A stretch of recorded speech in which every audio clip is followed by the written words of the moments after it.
Welcome everybody to geohug, and I am so happy that we've got Nathan Reid joining us today. So Nathan is an exploration geochemist at CSIRO, where he spent the last 18 years working on hydrogeochemistry and biogeochemistry projects related to minerals.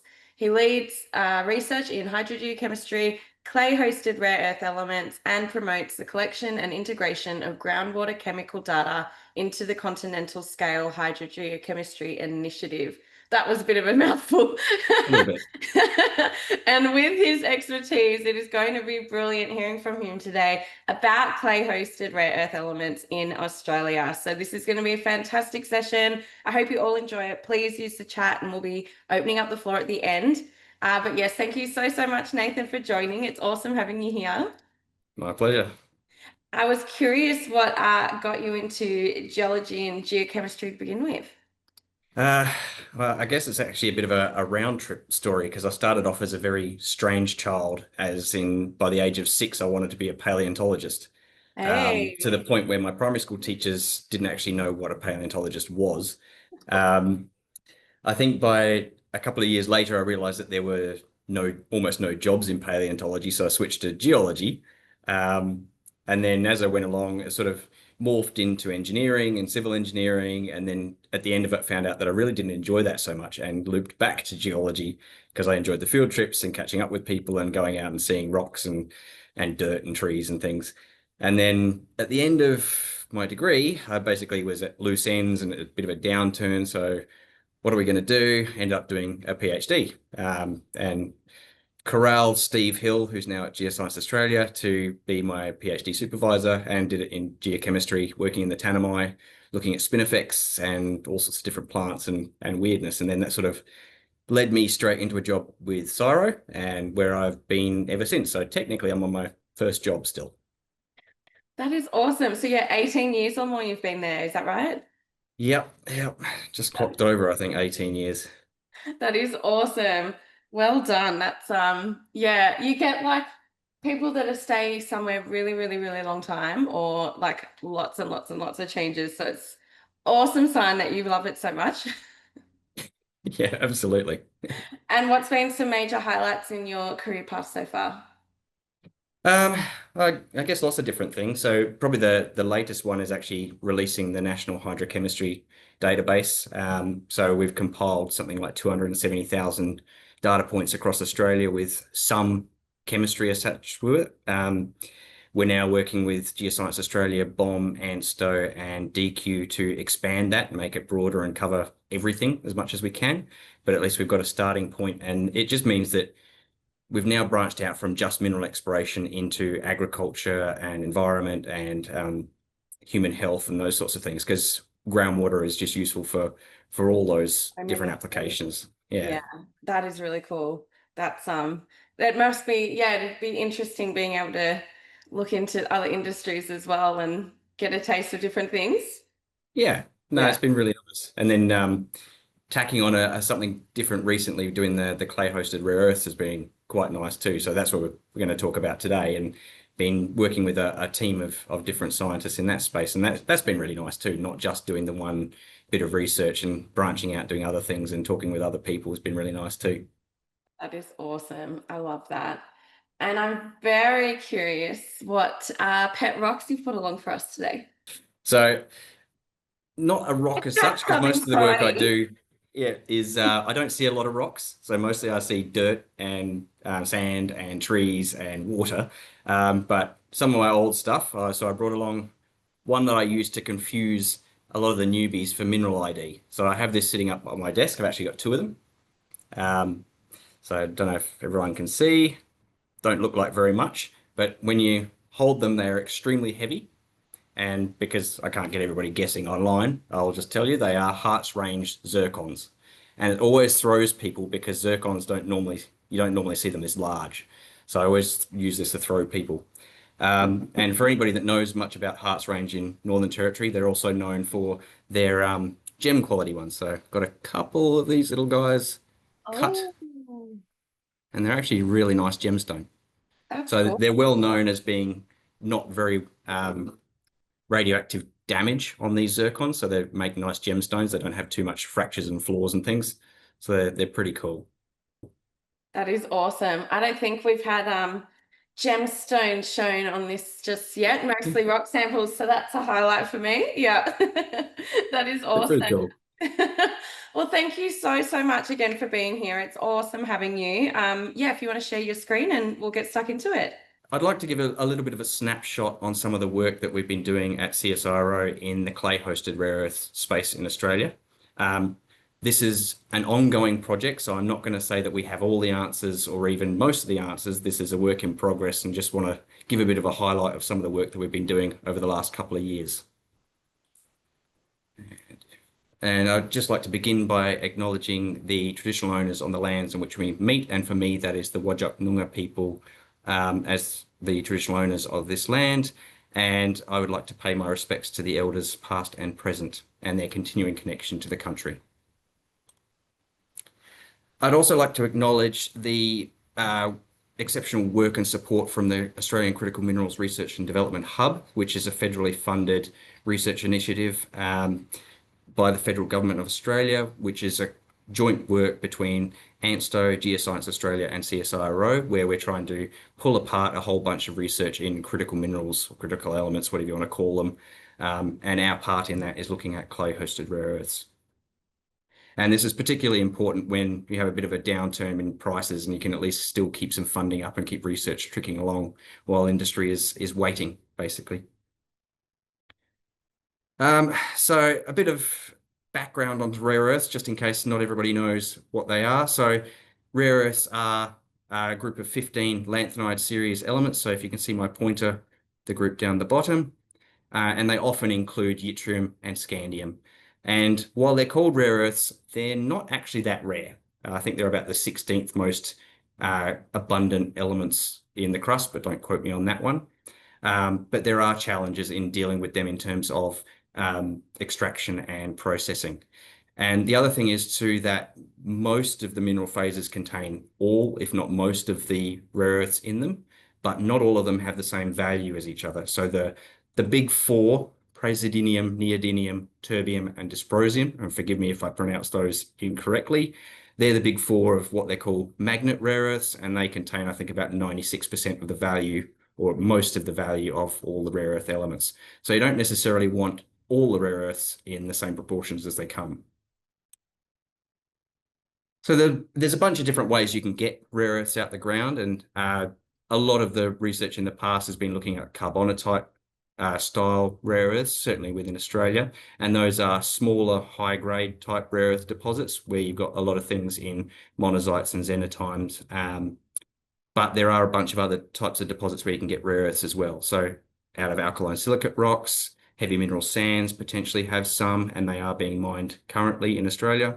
There are clay-hosted deposits, which we'll talk about today, and there's other types of deposits kicking around as well that you can potentially get rare earths out of. So clay-hosted rare earth deposits, there's a bunch of ones that are talked about across the globe, mostly notably in southern China, but there's also Madagascar, Brazil, and increasingly ones in Australia. But if you look at the rainfall across the globe, you'll see that most of the ones currently are occurring in areas of high rainfall and quite often humid environments too. Whereas Australia, if you look at that map, does not fit the mold for that. So are we seeing the same types of deposits as you see in those other parts of the globe, or is there something different? But you're also thinking about this is what the globe looks like now. So if you go back to the Eocene, a lot of this continent was in that humid tropical environment. So were we in the conditions then to form those types of deposits we now see in China, Brazil, and Madagascar?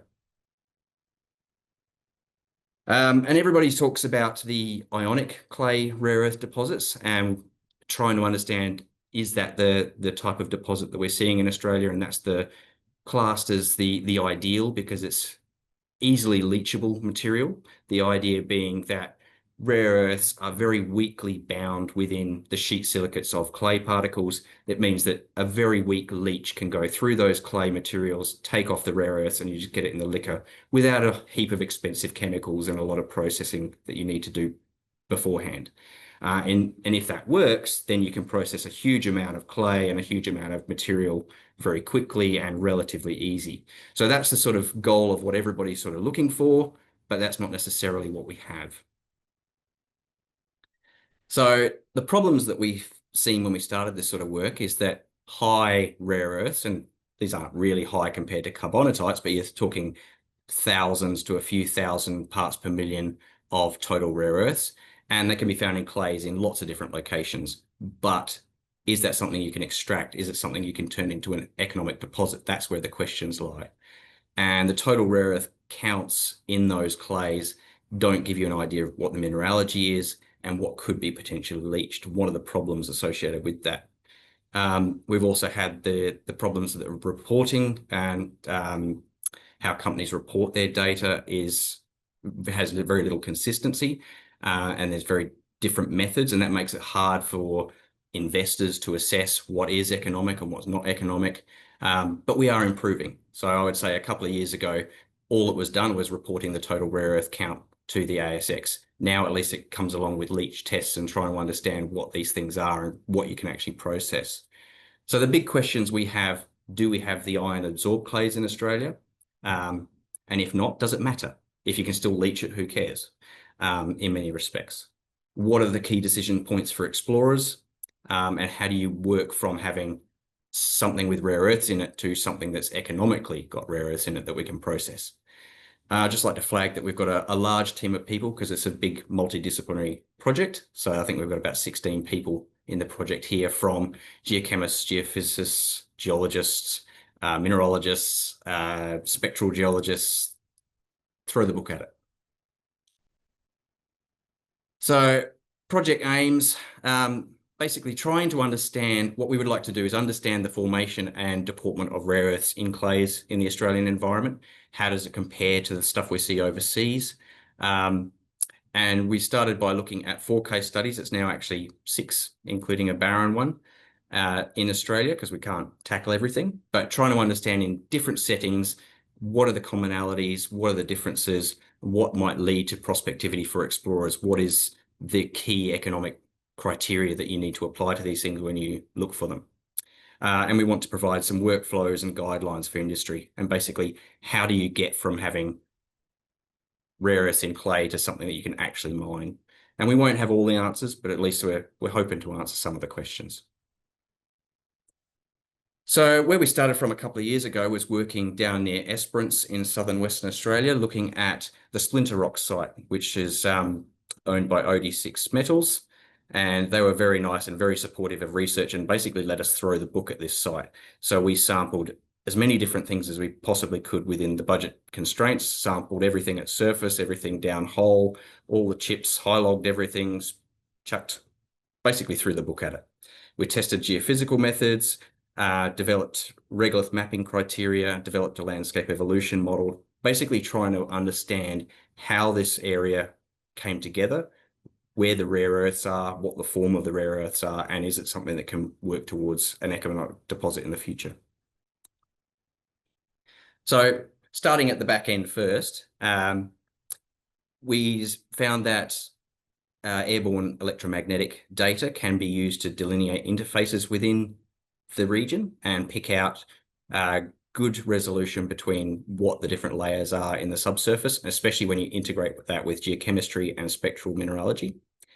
The spectral mineralogy shows distinct links between rare earths and kaolinite crystallinity, and that is directly linked to where the rare earths are in the profile, whether it's saprolite, in situ material, or transported material. We had some hydrogeochemical data, which is where I fit into the piece, and that the indicators were that we had the right conditions for leaching of rare earths in the past and transporting them. But do we have them now? That's a bit harder to understand.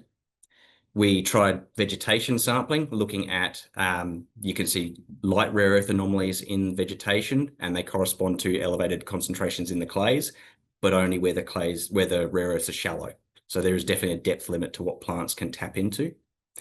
And mineralogy, which is the main thing in all these cases, is trying to identifying that there were dominantly crystalline particles in this material, mostly phosphates and some carbonates, and it was mostly concentrated in the in situ materials.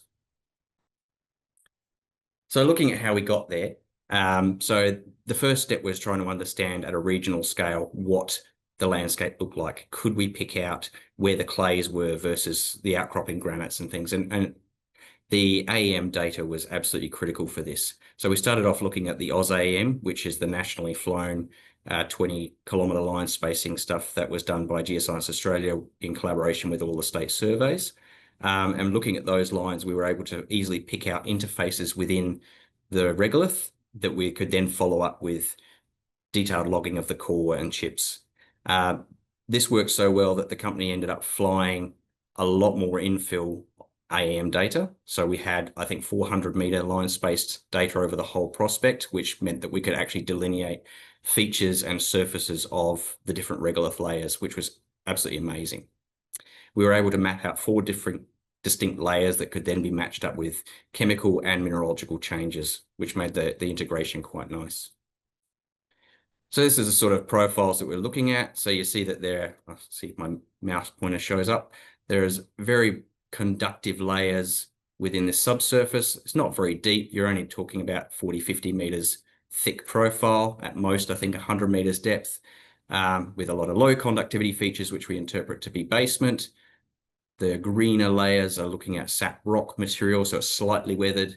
And in where the highly conductive layers are, you see things like increases in sulfur relating to organic material.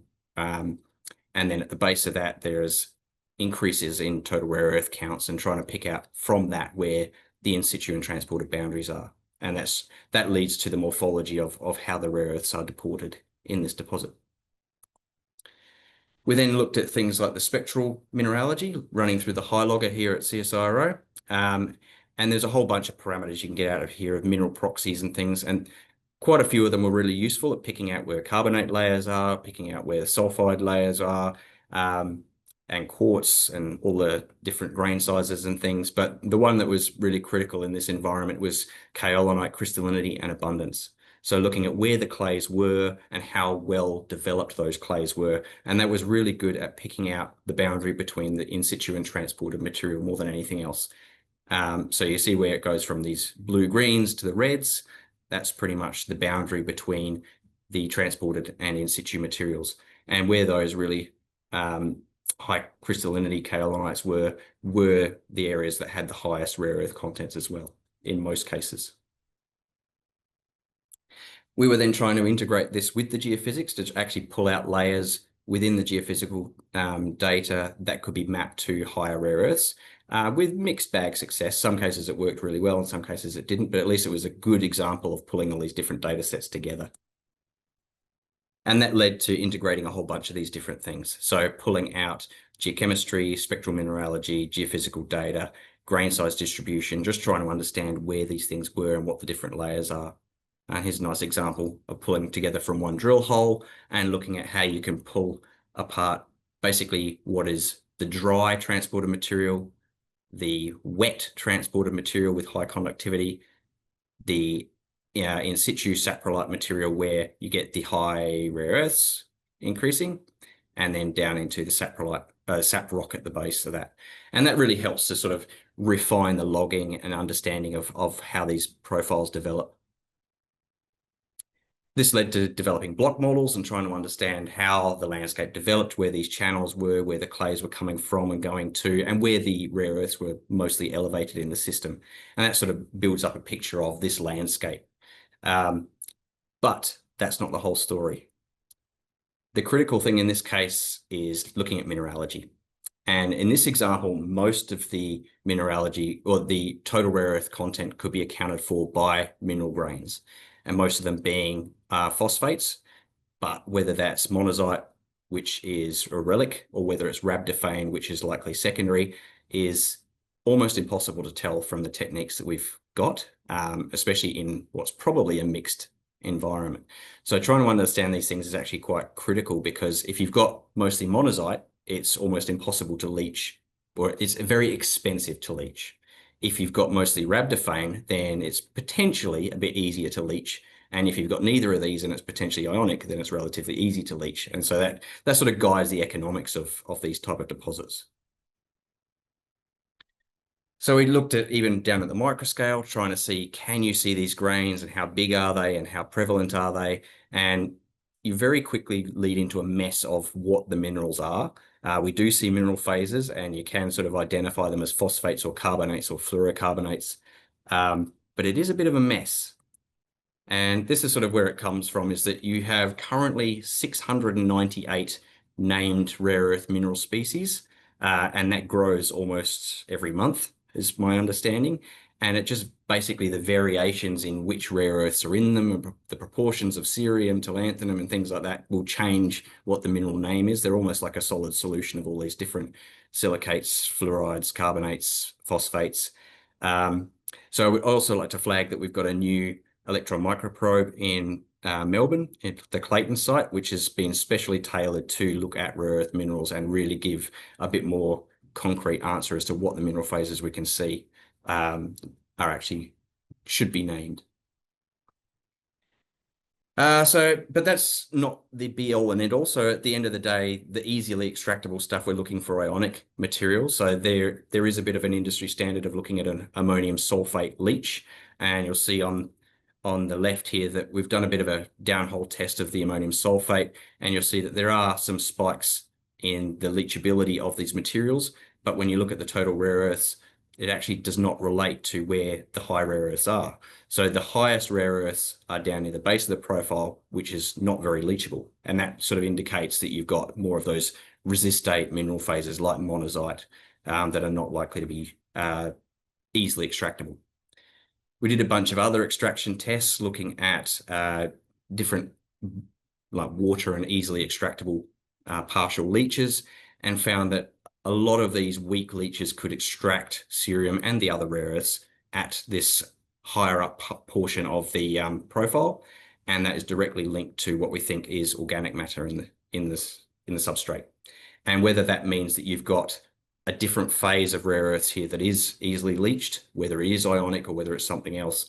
But what we're seeing here is that potentially the leachable component is not the same as the highest concentration component. So that sort of guides where we should be looking. So summary points there, probably don't need to go into them all, but the big one here is the red one, that identifying the mineralogy and the key leachable rare earth phases are more important than knowing the total rare earth counts. But this is just one site. Do we see the same thing in the other locations and other sites that we've looked at? So one of the next sites that we carried off and that's pretty much completed now is the Balladonia site, which is owned by Requisite Resources, and that's literally in the same channel as the Splinter Rock one that we just talked about. So it's only 80 k's up the road, basically, a bit further in paleo channel into the marine sediments. And as you'd probably expect, we see very similar sorts of things as we saw in the original site. So a lot of mineral phases, not so easily leachable, but a lot more potentially leachable materials in that transported material up higher. But still, we created a landform evolution model, looked at the rare earth distributions, what are the differences, what are the similarities, and trying to understand where the rare earths are coming from. So there is an assumption too that the rare earths in this region are coming from the Buyana granites, which is a rare earth enriched granite suite, but it is just an assumption. So there's no actual proof yet. So that's something that we're looking at as well. So at this site, we did a bunch of surface sampling and regolith mapping again, developed another landscape evolution model, tested the AusAEM data, spectral geochemical mineralogical methods, and pulled together a bit more of a block model and understanding of this region as well. Also looked at soils and vegetation. The soils in this area basically show nothing. If you look at the total rare earth concentrations of those soils, they are quite low. So what you see here is that effectively the high rare earths that you see in the substrate are effectively blind at surface in the soil material, and that's by a bunch of different assay types that we tried in this environment. We tried vegetation as well, hoping that they might get a little bit deeper. And in the case where one of the drill holes was quite shallow, the vegetation did spike. You'll see that there's a concentration of about 1.2 parts per billion, which is not a lot, but it is a lot for a plant. So it actually shows up quite nicely where you've got shallow rare earths. Looking at the deportment again, so this is just showing an example of mineral phases. And looking at these things under SEM or XRD, you see that there's rare earth phosphates, but the concentrations are usually not high enough that we could say is it monazite or is it rhabdophane? Is it leachable or not leachable? So you've got to do those leach tests, and there's a bunch of those still ongoing now. Leading back to that question of the source, we actually are doing a bunch of tests on some of the host granite, so the Buyana granite and some of the surrounding ones, to try and understand, are the rare earths that we see in that initial granite the same as what we see in the clays at the end product? Can we do a link between the host and the sink? So that work is ongoing. There is a lot of rare earths in those granite materials, but they are in a bunch of different mineral phases. Which ones leach, which ones don't. They're mostly light rare earth enriched. So does that mean that you end up having some sort of fractionation between the granite and the clay? That work is ongoing. We've also chucked in a blank site. So one of the things that we didn't really have a feel for is, well, how does a granite weather to clay if there's no rare earths around? Do they look the same? Does the clays do something different in the presence of rare earths? So we've got a blank site that we just went up to the Perth Hills, found a bit of clay developing over a granite and sampled a profile there, and just looking at that in comparison. And in many respects, the profiles look very similar to what we see down in Esperance, but without the rare earths without the mineral phases, which is nice. So it means that what we're looking at is a process independent of that weathering of the granite. We're also looking at another site in South Australia by Cobra Minerals, so the Bolland project. So this is one where they also have very high concentrations of rare earths in the saprolite, but they're ignoring that and going for the lower concentrations that are in the transported material, because they're finding that they're actually easier to leach. So even though the concentrations are down sub 1,000 parts per million total rare earths, they're actually getting up to 50 odd % recovery at pH 4.5, which is pretty good. So that's the sort of thing they're looking at. So instead of trying to go for the high concentrations that are locked up in mineral phases, they're going at a lower concentration of something that they can leach, and they're looking at the options for in situ leaching in this regard. We've also recently got back some nice particle size distribution, so showing that the key layer that hosts the mineralization is this black layer here, which is the Patinga formation. That hosts most of the rare earths, and you'll find that this layer is the one that has the most amount of clay particles in it rather than sands. So that is a nice indicator, not proof, but an indicator of having potential ionic rare earths in there. So there's mineralogy studies on this material ongoing, and there's more to come. And I'd like to point you in the direction of Gabrielle's talk at the Critical Minerals Conference that's coming up in early September. So a shout out to that one. If you guys are going, please have a listen to Gabrielle's talk. He'll tell you a bit more about the mineralogy and probably the leachability of this type of material as well.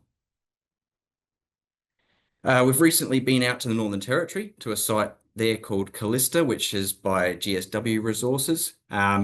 Now, this one is very similar to what we've got in the Esperance region, where it is mostly coarse mineral particles containing the rare earths. But what we have at this site is that the rare earths come to surface.